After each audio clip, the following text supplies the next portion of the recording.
16 female recently started becoming friends with this cool guy named Rick. 16 male who invited me to sit at his lunch table in the school cafeteria. One of his friends sitting at his lunch table was Creek. 16 male. The first thing this guy said to me was, "You look like my anime waifu." I shivered, but thankfully Rick put a protective arm in front of me and said, "Keep those weird thoughts to yourself, chubby boy." Unfortunately, this didn't stop Creek from eyeing me for the rest of the lunch period. His eyes never left me, and I'm pretty sure I saw his mouth watering. I went pale, dropping my eyes to my food and picking at it. It only got worse from there. The next day of school, Creek sat next to me during lunch, wrapping an arm around my shoulders and pulling me close to the point where our cheeks were pressed together. He was stroking my arm as he showered me with compliments about my appearance, telling me I looked like a doll and had a baby face. I lost my appetite quickly as nausea started to creep up. I froze up and couldn't find my voice. Thankfully, Rick came to my rescue again, throwing grapes at Creek's face until he let go of me. Rick told Creek to fuck off and to stop being a creep. Creek got defensive and started rambling about how much it has become normalized to falsely accuse men of being creepy. Rick bursted out laughing and began mocking Creek. Creek turned to me for help. "Opal, you don't think I'm being creepy, right? You looked so happy when I hugged you, and I could have sworn I saw you smile." "He's wrong. I didn't smile at all, and I was far from happy." I stammered, finally finding my voice. "I'm sorry, I enjoy your company, but I don't feel comfortable when people touch me." I really didn't enjoy his company, but I wanted to keep the peace. Creek's face fell while Rick doubled over, laughing at him some more. Creek sighed, defeated. He then apologized. "I'm really sorry, Opal. I didn't realize I was making you uncomfortable. I promise I won't touch you anymore. I hope we can still be friends." I felt guilt wash over me for disliking him. I didn't know Creek wasn't aware he was making me uncomfortable. I just assumed he was some inconsiderate creep who didn't care. "Of course," I said while offering Creek a friendly smile. As much as I didn't want to be friends with him due to feeling drained by him and not being able to keep up with his energy, I was too scared of drama and confrontation to say no. I also didn't want to hurt Creek's feelings because I was genuinely starting to believe he was a good person. The next day I was expecting Creek would give me personal space, but he didn't. During lunch he immediately pulled me into a side hug, rubbing my arm as if our conversation yesterday never happened. "How's my favorite girl?" he asked with a wink. I wanted to puke. Rick and his other friend, Jason, immediately reminded him of yesterday's conversation in which Creek brushed off saying that it was normal for friends to hug each other. He said it wasn't a big deal, and then changed the subject. At that moment I realized that Creek wasn't a good person. Rick threw an apple at his head, demanding him to get off of me, even threatening to hit him with his metal bottle. Creek ignored Rick and continued talking to me, telling me I'd make a good wife. Jason had to hold Rick back before he did something that would get himself suspended. This went on for weeks, Creek giving me unwanted affection, while Jason and Rick were constantly at his throat. Rick wanted to resort to violence, but Jason didn't let him.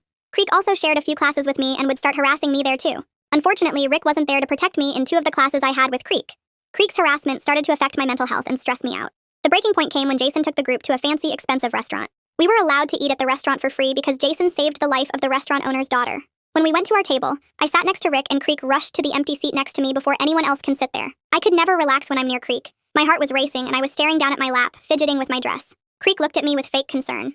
"Are you okay, Opal? You seem really anxious," he said, as if he wasn't the reason why I was so anxious. His hand then reached out toward my lap, and before I knew it, he was rubbing my thigh. "It'll be okay," he whispered in my ear. I froze, tears welling up in my eyes, my hands shaking. Suddenly, Rick reached over for Creek's hand, pulled it off of me and then started twisting it. Creek cried out loudly in pain. I heard a bone crack. Jason yelled at Rick, asking why he would do that, but Rick smiled sweetly. "That fucker was rubbing Opal's thigh," he said calmly. Jason immediately started yelling at Creek. He kicked Creek out of our friend group after that. A few weeks later, Rick asked me out to prom, and I happily said yes. We had so much fun together, but Rick drank too much fruit punch and had to use the bathroom. That's when Creek approached me.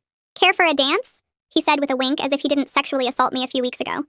I stared down at my heels, hyperventilating. I'm sorry, but Rick will be back soon," I managed to say in a shaky voice. He frowned. "Come on, he doesn't seem to be coming back for a while."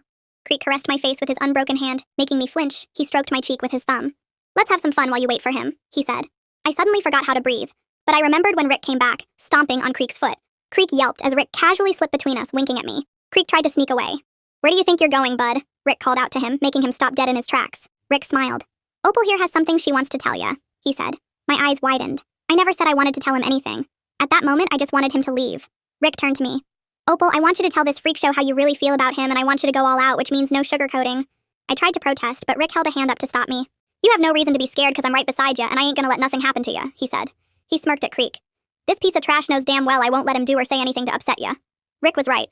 Ever since he broke Creek's hand, Creek had been terrified of him. There was no way he would have the courage to do anything with Rick around. I could let out all my pent-up stress and anger, and Creek wouldn't do or say anything to me because Rick was there. I took a deep breath and then blurted out, "I really hate you, Creek, and I won't forgive you for what you did. You're a horrible person and you deserve to have your hand broken." Creek ran away crying while Rick laughed. I didn't actually want Creek's hand to be broken, nor did I hate him. I just said that in the heat of the moment because of all the pent-up stress I was holding in. Jason and Rick said he deserved it, and I had every right to say that to him, but I think I might have been too harsh.